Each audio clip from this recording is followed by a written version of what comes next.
আসসালামু আলাইকুম এভরিওয়ান। আজ আমি আপনাদেরকে মাছের পাতুরি রান্না দেখাবো। তো এই রেসিপিতে অনেকে অনেক ধরনের মাছ ব্যবহার করে, কিন্তু আজ আমি সিলভার কাপ মাছ দিয়ে এই রেসিপিটি করার ট্রাই করেছি। তো চলুন প্রসেসটি দেখে নিই। ফার্স্টে আমি পেঁয়াজ, মরিচ, লবণ এবং আদা রসুন বাটা দিয়েছি এবং কিছু আস্ত রসুনও দিয়েছিলাম।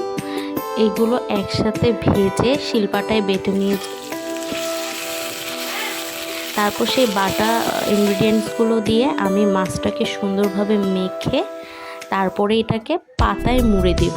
কিন্তু পাতায় মোড়ানোর আগে আমি এটাতে একটু শুকনো মরিচের গুঁড়া অ্যাড করেছি কালারের জন্য। এটা অপশনাল, আমি এমনিই করেছিলাম।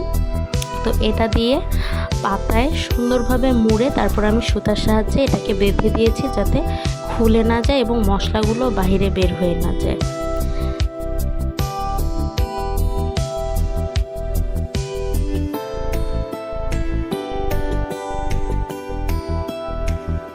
এখন মাছের পাতুরিটাকে আমি গরম তেলে ভেজে নেব।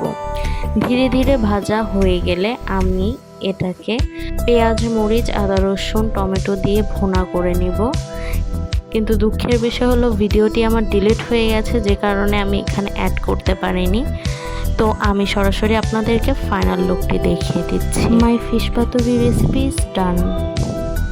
পাতুরি রেসিপিটা অনেক বেশি মজা লেগেছে, আর এটার গ্রেভিটাও অনেক বেশি টেস্টি ছিল। পাতার ভিতরে থাকা মশলাগুলো মাছের ভিতরে অনেক সুন্দরভাবে সেট হয়ে গিয়েছিল, যে কারণে এটি খেতে অনেক বেশি ইয়াম্মি লেগেছে।